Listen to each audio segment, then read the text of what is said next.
প্রিয় দর্শক, স্পিড হোস্টের পক্ষ থেকে স্বাগতম। আজ আমরা দেখাবো কিভাবে অনলাইন ভিত্তিক ব্যবসা, ডোমেইন এবং ওয়েব হোস্টিং ব্যবসা করা যায় এবং এই বিজনেস করতে গেলে, ডোমেইন এবং ওয়েব হোস্টিং ব্যবসা করতে গেলে ধারাবাহিকভাবে আমাদের কি কি বিষয়ে জানতে হয়, কি কি বিষয়ে অভিজ্ঞতা প্রয়োজন। আসলে আমি আজ যে বিষয়গুলো নিয়ে কথা বলবো, এগুলো মূলত আমাদের গত কয়েক বছরের এই বিজনেসে জড়িত থাকার ফলে যে ধরনের অভিজ্ঞতা আমরা অর্জন করেছি তার মধ্য থেকে কিছু বিষয় উপস্থাপন করার চেষ্টা করেছি। আমি আমার মতো করে পাঠ পরিকল্পনা সাজিয়েছি। এর মধ্য থেকে আমার কাছে যেগুলো জানা প্রয়োজন মনে হয়েছে একটি ডোমেইন এবং ওয়েব হোস্টিং ব্যবসা পরিচালনা করতে গেলে, আমি সেইভাবেই এই পাঠ্যক্রমটি তৈরি করেছি। প্রথমে আমি যে বিষয়টির দিকে নজর দিব তা হলো what is web based or internet based business. আমরা প্রথমেই এই বিষয়টি রেখেছি। আসলে আজকাল ইন্টারনেটের সহজলভ্যতার ফলে আমাদের দেশের মানুষ ব্যাপক হারে ইন্টারনেট ব্যবহার করছে। আর এই ব্যাপকভাবে ইন্টারনেট ব্যবহারের ফলে ইন্টারনেটের মাধ্যমে রোজগার করার সুযোগও বেড়েছে। আমরা ঘরে বসে বিভিন্ন ইন্টারনেট ভিত্তিক বা ওয়েব ভিত্তিক ব্যবসা পরিচালনা করতে পারি। আমাদের যেমন প্রতিদিন অফিসে যেতে হয়, ব্যবসা করার জন্য দোকান বা প্রতিষ্ঠান নিয়ে বসতে হয়, ঠিক একইভাবে আমরা ইন্টারনেটে বসেও নিজের ঘরে আমরা বসে, আমরা নির্দিষ্ট জায়গায় অফিসে না গিয়ে, কোনো দোকানপাট ব্যবসা না হলেও আমরা ঘরে বসে ইন্টারনেটের মাধ্যমে মার্কেটিং করে আমরা ইন্টারনেট ভিত্তিক বিভিন্ন ব্যবসা করতে পারি। এর মধ্যে একটি আমার কাছে মনে হয় প্রধান একটি ব্যবসা হলো ডোমেইন এবং ওয়েব হোস্টিং বিজনেস বা ওয়েব রিলেটেড আদার যে সার্ভিসগুলো আছে এগুলো। এটি সারা পৃথিবীতে একটি একক এবং বিশাল নিশ প্রোডাক্ট। অনলাইনে বেচা কেনার জন্য বিশেষ করে এটির ব্যাপকতা সারা পৃথিবীব্যাপী। অন্যান্য কিছু প্রোডাক্ট আছে যেগুলো আসলে নির্দিষ্ট এলাকায় চলে, নির্দিষ্ট এলাকায় ডেলিভারি দেওয়া সম্ভব।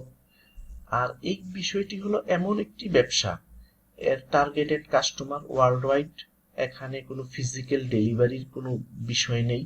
তাই আমরা যদি অনলাইনে ব্যবসার নিশ প্রোডাক্ট হিসাবে, ইন্টারনেট ভিত্তিক ব্যবসার নিশ প্রোডাক্ট হিসাবে ওয়েব হোস্টিং এবং ডোমেইন বিজনেসকে সিলেক্ট করি এবং ওয়েব হোস্টিং রিলেটেড আরো যে প্রোডাক্টগুলো আছে, ডিজিটাল সার্টিফিকেট, তারপর server support, manage hosting, cloud hosting, এগুলো সহ শেয়ার্ড ওয়েব হোস্টিং, এগুলো যদি আমরা ব্যবসার পণ্য হিসাবে নেই এবং এগুলো সারা পৃথিবীতে চাহিদা রয়েছে এবং আমাদের টার্গেটেড মার্কেট আমরা সারা পৃথিবীকে করতে পারবো। শুধু প্রয়োজন আমাদের দক্ষতা, যোগ্যতা, এগুলোকে আমরা ব্যাপকভাবে মার্কেটিং করার জন্য আমাদের দরকার প্রয়োজনীয় অভিজ্ঞতা। আমি এই ধারাবাহিক টিউটোরিয়ালের মাধ্যমে দেখাবো আসলে আমরা প্রথমে কিভাবে এই ব্যবসাটি চালু করতে পারি। এক্ষেত্রে একটি কথা বলে নেওয়া প্রয়োজন, আসলে এই ব্যবসাটিতে নতুন, একেবারে নতুন যারা, তারা আসলে ওইরকম ভালো করতে পারবে না। যারা দীর্ঘদিন যাবত এই ব্যবসাটি নিয়ে ভাবছেন, ডোমেইন হোস্টিং নিয়ে কাজ করছেন, যারা নিজেদের ওয়েবসাইট তৈরি করছেন, এই বিষয়ে নানানভাবে যারা যুক্ত আছেন, যাদের কিছু অভিজ্ঞতা আছে কিন্তু গুছিয়ে ব্যবসাটি চালু করতে পারছেন না, এটি তাদের জন্যই বেশি উপকারে আসবে। নতুন ভাবে একেবারে শুরু করতে চাইলে এটি তেমন উপকারে আসবে না, আমার এই টিউটোরিয়াল তেমন উপকারে আসবে না। তবে আপনি যদি শুরু করতে চান, একেবারে ফ্রেশার হন, ফ্রেশ নিউ হন, তাহলে এই টিউটোরিয়ালটি দেখে আপনি একটি ধারণা পেতে পারবেন আপনার কি কি বিষয়ে যোগ্যতা, অভিজ্ঞতা প্রয়োজন।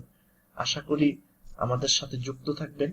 আমাদের প্রতিষ্ঠান স্পিড হোস্ট বাংলাদেশ 2009 সাল থেকে এই বিষয়ে সেবা দিয়ে আসছি, আমরা অত্যন্ত যোগ্যতার সাথে, দক্ষতার সাথে আমরা সেবা দিয়ে আসছি। বাংলাদেশ সহ বহির্বিশ্বে আমাদের অনেক কাস্টমার রয়েছে। তাই আমরা আমাদের অভিজ্ঞতা থেকে, আমাদের বিগত বছরগুলোতে আমরা যেভাবে কাজ করেছি সেই অভিজ্ঞতার আলোকে আমরা কিছু বিষয় ধারাবাহিকভাবে উপস্থাপন করব। আমরা পরবর্তী পর্বে ধারাবাহিকভাবে বিষয়গুলো উপস্থাপন করা শুরু করব। এই পর্বে আমরা এখানেই শেষ করছি।